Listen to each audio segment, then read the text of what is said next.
Hi, this is Shay Jackson with Hype Math. In today's 5th grade math test prep lesson, we will be reviewing the STAAR Math 2013 test, questions number 5 to number 13. Let's get started. Question 5 says, Billy will place point W at the coordinates 7, 6 on the coordinate grid below. Billy will then circle the point that is 2 units right and 2 units down from 7, 6. Which point will Billy circle? A, point K, B, point L, C, point M, D, point N. What are we looking for? We are looking for the point that Billy will circle when moving the point 2 units right and 2 units down from 7, 6. What information can help find the answer? Well, number one, we need to find point W at the coordinates grid 7, 6. And if you look in our grid, we have that point as circled in red. Also, we need to know that Billy will then circle the point that is 2 units right and 2 units down from 7, 6. So what we need, the information we need is number one, the point 7, 6, which is in red on the grid above, and also knowing that we are going to move 2 units to the right and 2 units down to find our answer. Now that we have that information, are there any answer choices that we can cross out? In looking at our answer choices again, point K for A, B, point L, C, point M, D, point N. We are moving 2 units to the right and 2 units down from 7, 6. Again, looking at our answer choices, are there any answers that are incorrect that we can cross out? And doing that will help us to improve our chances of getting the answer correct. Because if you cross out the answers that we know are wrong, we can focus on the answer choices that possibly are right.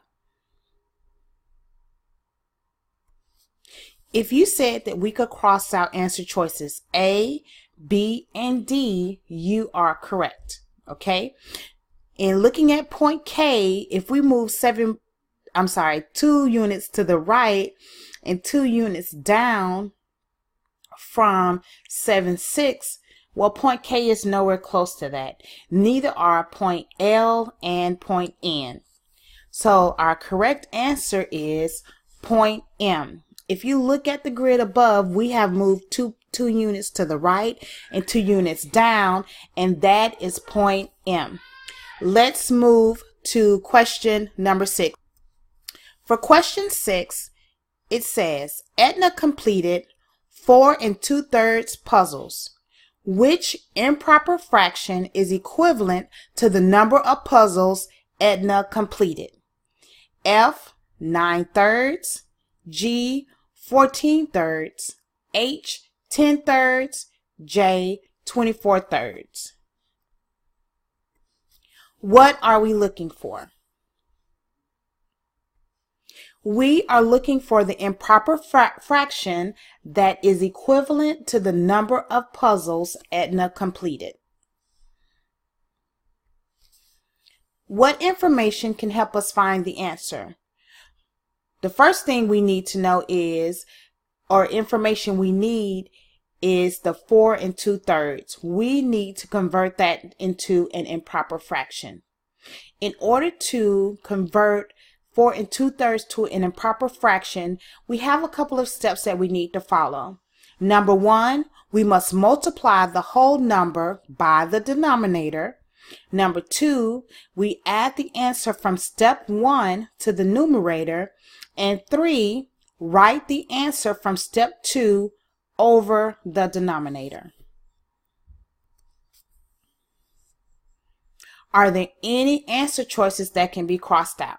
Okay, so again, the information that we need to convert 4 2/3 to an improper fraction are: number one, we need to multiply the whole number by the denominator. Okay, our denominator is 3 and our whole number is 4. We have to multiply those two together. And then once we get that answer, we add the 2, because we said for step 2, we add the answer from step 1 to the numerator. So 3 times 4 plus 2. And then lastly, we write the answer from step 2 over the denominator. In knowing those steps, looking at our answer choices, are there any wrong answers we can cross out? Let's take a couple of seconds to look. F, G, H, and J. Are there any of those answer choices we can cross out? If you said F, H, and J can be crossed out, you are correct. Okay? So our answer choice, our correct answer choice is G, 14/3. So let's take a look. In converting 4 2/3 to an improper fraction, we said step 1, we multiply the whole number, which is 4, by the denominator, which is 3. 4 times 3 is equal to 12. And we are going to take the answer from step 1, which is 12, and add it to the numerator, which is 14. So 12 plus 2 is equal to 14.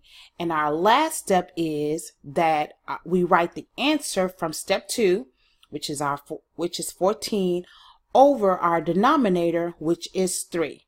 So again, our correct answer is G, 14/3. Let's move to question number 7. The places Teresa can choose to go on Friday or Saturday are listed below. She can go to one place each day. And the places are the concert, the movie, park, and gym. Which list shows all the possible outcomes of one place and one day? Okay, so what are we looking for? We are looking for the list that shows all the possible outcomes of Teresa going to one place and one day. What information can help us find the answer? Okay, so one of the things, or the information that we can help find the answer, is that Teresa can choose to go on Friday or Saturday. And also she can go to one place each day. And the places are the concert, movie, park, or gym. Are there any answer choices that can be crossed out?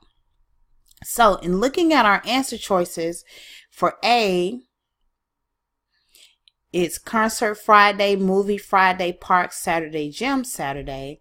B is concert Friday, concert Saturday, concert movie, movie Saturday, park Friday, park Saturday, gym park, gym Saturday.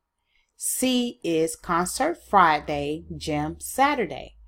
D is concert Friday, concert Saturday, movie Friday, movie Saturday, park Friday, park Saturday, gym Friday, gym Saturday. And looking at these answer choices, are there any answers that stick out to us that we know are incorrect that we can cross out? And again, in doing that, that helps us to improve our chances of getting this question correct.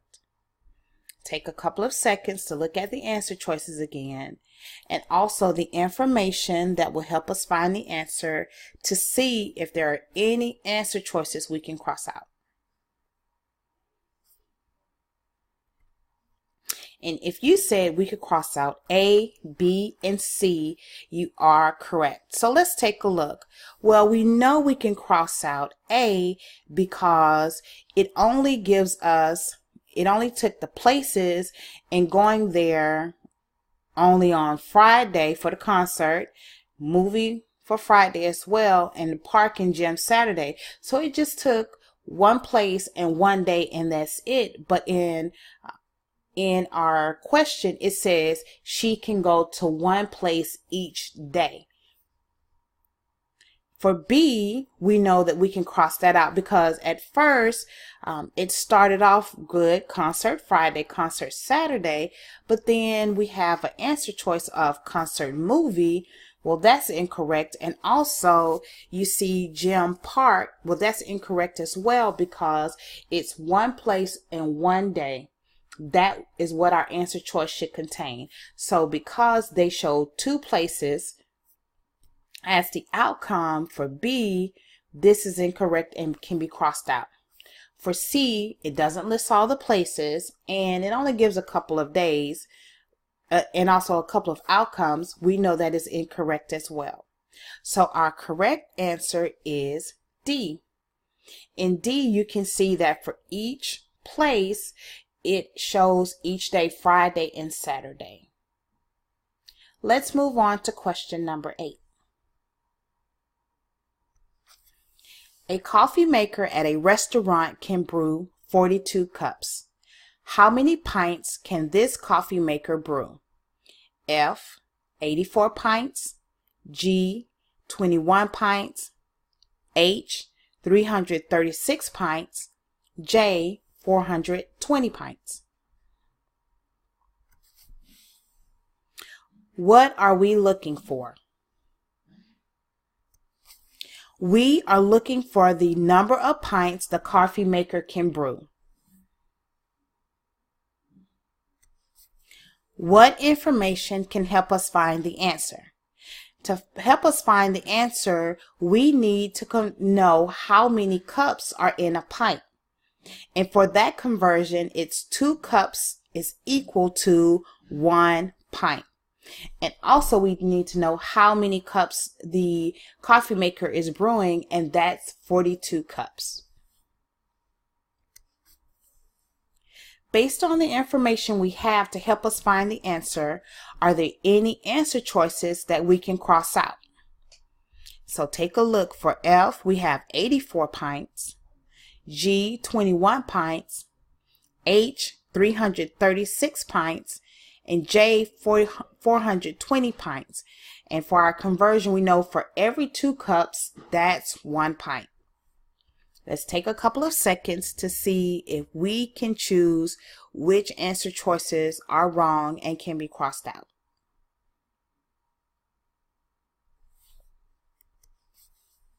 If you said F, H, and J, you are correct. So let's look at F. F says 84 pints. Well, that looks like instead of dividing the 42 cups for 1 pint, they multiplied and came up with 84 pints. That's incorrect. For H and J, for H is 336 pints. Not sure how they got that one. And also for J, 420 pints. This is wrong as well. Our correct answer is G, 21 pints. In order to find out how many pints are in 42 cups, you have to divide 42 divided by 2, which is 21 pints. Let's move to question number 9. 5 people each bought a box of straws. In Aaron's box, 6/20 of the straws were green. The table below shows the fraction of green straws in the other 4 boxes. Based on the table, which 2 people had boxes in which less than 6/20 or 6/20 of the straws were green? So let's take a look at our table. We see for Lance, the fraction of green straws is 3/10 or 3/10. Cindy is 10/40 or 10/40. Eric is 3/30 or 3/30. And Fred is 7/10 or 7/10. Our answer choices are A, Lance and Fred, B, Lance and Cindy, C, Eric and Fred, D, Cindy and Eric.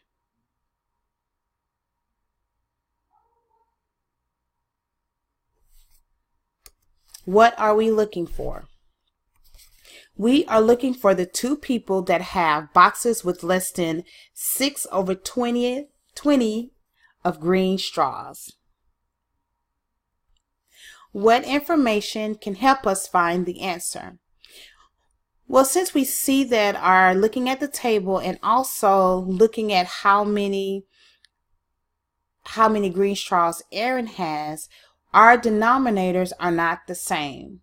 So what we can do is convert them so that our denominators are similar, or something that is common for us to think about to see what answers are what answer is correct or what answers we can cross out. So for Aaron, we changed it from 6/20. We divided by 2 because that's the greatest common factor.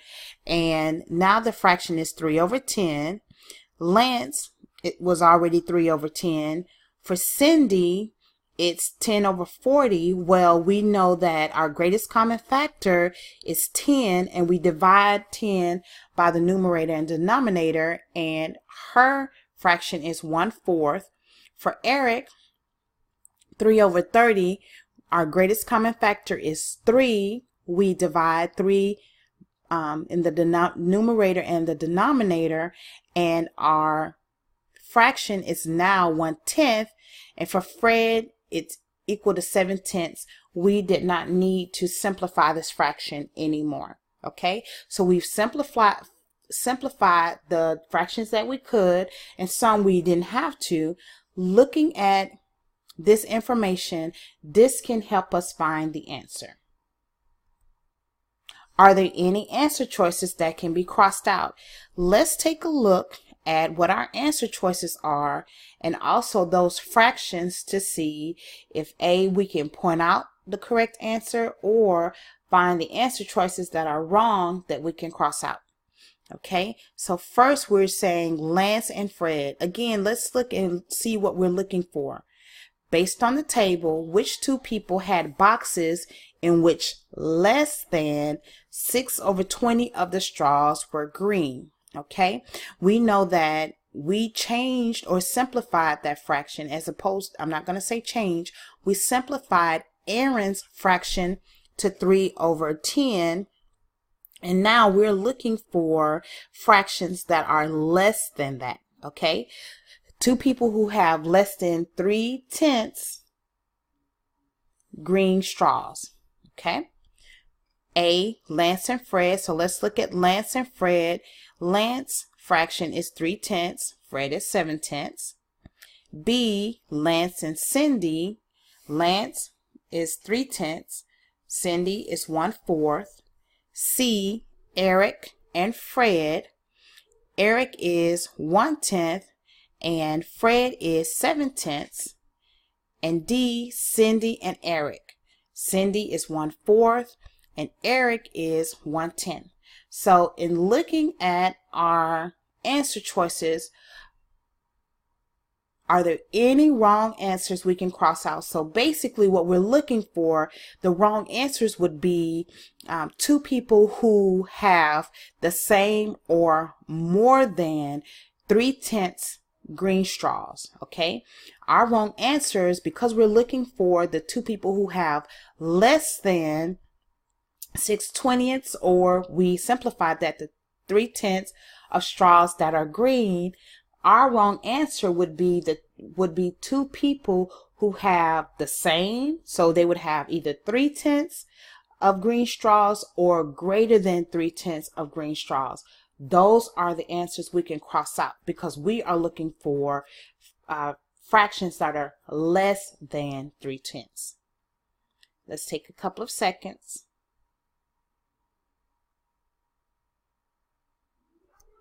If you said that answer choice A, B, and C can be crossed out. You are correct. Let's look. So Lance and Fred, Lance is 3/10. So automatically we know that because Aaron and Lance have the same fraction of green straws, that's incorrect. But also Fred has 7/10, which is greater than 3/10. So it can't be answer choice A. B, Lance and Cindy, well, because we know that Lance has the same amount as Aaron, that answer choice is incorrect. And Cindy has 1/4. For C, Eric, so Cindy has less than 1/4. Looking at Eric and Eric has 1/10. Okay, that's less than 3/10. But Fred has 7/10, which is greater than 3/10. And remember, both people have to have less than 6/20 or 3/10. So our correct answer choice is D, Cindy and Eric. Cindy has 1/4 and also Eric has 1/10. That's our correct answer. Let's move to question number 10. Sakina spun the arrow on a spinner 80 times. The table below shows the number of times the arrow landed on each of the colored sections. Based on this information in the table, which statement about the next spin is not true? Let's look at our table. So for the color red, the number of times is 12, blue is 18, green 30, yellow 10, pink 4, orange 6. Our answer choices are the following. F, the arrow is less likely to land on a pink section than on a red section. G, the arrow is 3 times as likely to land on a green section as on a yellow section. H, the arrow is more likely to land on an orange section than on a blue section. J, the arrow is 2 times as likely to land on a red section as on an orange section. What are we looking for? We are looking for the statement about the next spin of the spinner that is not true. That is not true. Okay? What information can help us find the answer? Basically, the data from the table can help us. Are there any answer choices that can be crossed out? All right, so let's take a look at our table and take a look at our answers to see if there are any answer choices we can cross out. So the first one for F, it says the arrow is less likely to land on a pink section, pink is 4, than on a red section. Okay, again, the arrow is less likely to land on a pink section, pink is 4, number of times is 4, and the red section is 12. So again, the arrow is less likely to land on a pink section than on a red section. G, the arrow is 3 times as likely to land on a green section. For green is 30 number of times as on a yellow section. The yellow section is 10 times. So again, the arrow is 3 times as likely to land on a green section as on a yellow section. H, the arrow is more likely to land on an orange section. The orange section is 6, than on a blue section. The blue section is 18. J, the arrow is 2 times as likely to land on a red section, which is 12, red is 12, than on an orange section, and an orange section is 6.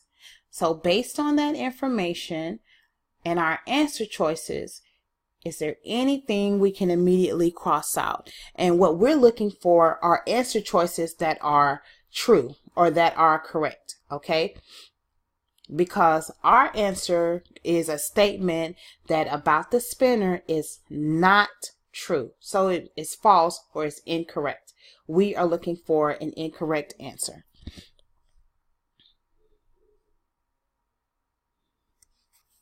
If you said that we could cross out F, G, and J, you are correct. So let's take a look.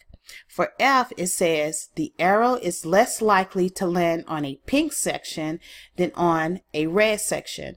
Well, that's true because the number of times that it landed on pink is 4 and on the red section is 12. So it is, the spinner will be less likely to land on pink than red. Okay, so we know that answer is wrong, can be crossed out. G, the arrow is 3 times as likely to land on a green section as on a yellow section. So looking at our green, that's 30 times, and yellow is 10. 3 times 10 is 30. So we know that this answer choice is wrong because the statement is true. It is, the arrow is 3 times as likely to land on a green section than on a yellow section. Looking at J, the arrow is 2 times as likely to land on a red section as on an orange section. Looking at the red section, the number of times is 12, and for orange is 6. That statement is true as well because 6 times 2 is 12. So yes, the arrow is 2 times as likely to land on a red section. Now that we've crossed out our wrong answers, we know that our correct answer is H. The arrow is more likely to land on an orange section than on a blue section. Okay, so let's look at our orange section. It says that the spinner landed 6 times, but then for the blue section, it landed 18 times. So that's not true. It's more likely actually for it to land on the blue section than on the orange section. Okay, so again, our correct answer is H. Let's move to question number 11. Alberto ran a race in 17.6 seconds. Jake ran the race in 18.307 seconds. Which race time is greater than 17.6 seconds but less than 18.307 seconds? Okay, A, 17.054 seconds, B, 18.4 seconds, C, 17.39 seconds, D, 18.21 seconds. What are we looking for? We are looking for the race time that is greater than 17.6 seconds, but less than 18.307 seconds. What information can help us find the answer? Okay, the answer would be, the information would be something that's great, a time that's greater than 17.7 seconds. I'm sorry again, 17.6 seconds and less than 18.307 seconds. Okay. So looking at our answer choices, A, 17.054 seconds, B, 18.4 seconds, C, 17.39 seconds, D, 18.21 seconds. Are there any answer choices that we can see that is not greater than 17.6 seconds and less than 18.307 seconds? Okay. Give you a few seconds. And if you can find the right answer immediately, that's great. But sometimes when you're not sure, it's good to take a look at what you're looking for, what information you need to find the answer, and cross out the wrong answers, because in doing so, again, it helps you to it helps improve you answering the question correctly. If you said that answer choices A, B, and C can be crossed out, you are correct. So let's take a look. For A, 17.054 17.54 seconds. Well, that's actually less than 17.6 seconds. And we're looking for a time that's greater than that. So that is incorrect. For B, 18.4 seconds, when we know that this one is incorrect because the time is supposed to be less than 18.307 seconds, and 18.4 is greater than that. And for C, 17.39 seconds, we know that this is incorrect because, again, we are looking for a race time that is greater than 17.6 seconds, and actually 17.39 seconds is less than that. Now that we've crossed out our wrong answers, we can see that we only have one answer that's left, and that is D, 18.21 seconds. So 18.21 seconds is actually greater than 17.6 seconds and also less than 18.307 seconds. Let's move to question number 12. Gavin started hiking at 8 o'clock a.m. when the temperature was 64 degrees Fahrenheit. The temperature rose 17 degrees Fahrenheit by noon. The temperature then fell 25 degrees Fahrenheit by the time Gavin finished hiking. What was the temperature when Gavin finished hiking? Record your answer and fill in the bubbles on your answer document. Be sure to use the correct place value. Well, we don't have a answer document, but we can go over this question, okay? What are we looking for?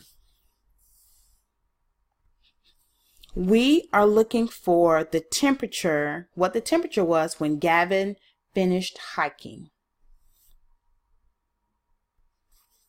What information can help us find the answer? Okay, so number one, the fact that Gavin started hiking at 8 a.m.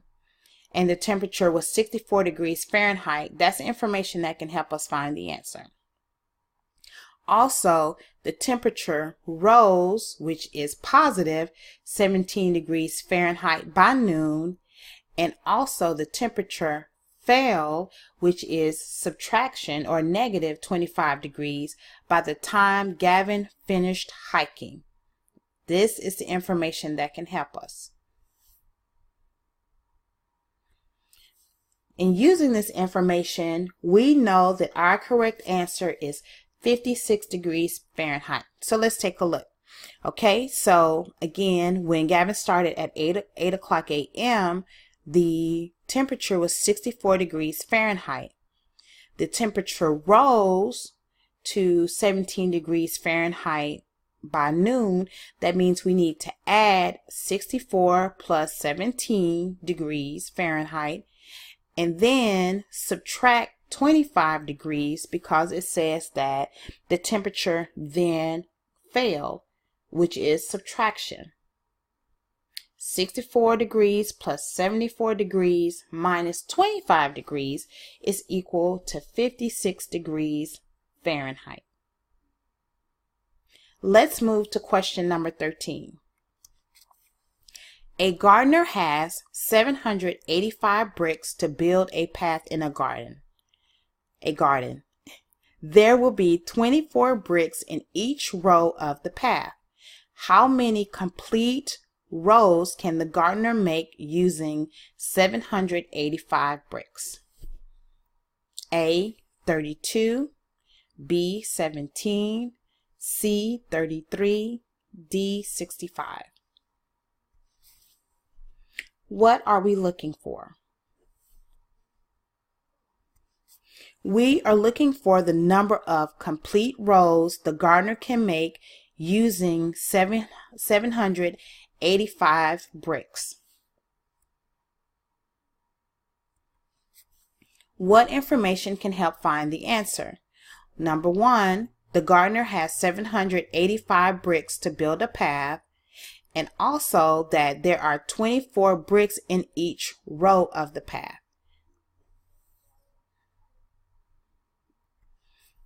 Are there any answer choices that can be crossed out?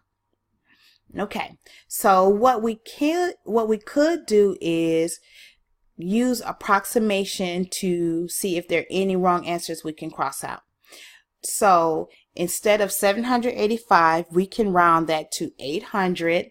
And for the bricks, instead of 20, 4 bricks, we can use an estimate of 20 bricks. So 800 divided by 20 is equal to 40. So if there are no answer choices that are close to 40, we can cross those out. That means we can cross out B and D, okay? Because B is 17 and D is 65. What we're left with are answer choices A, 32, and C, 33.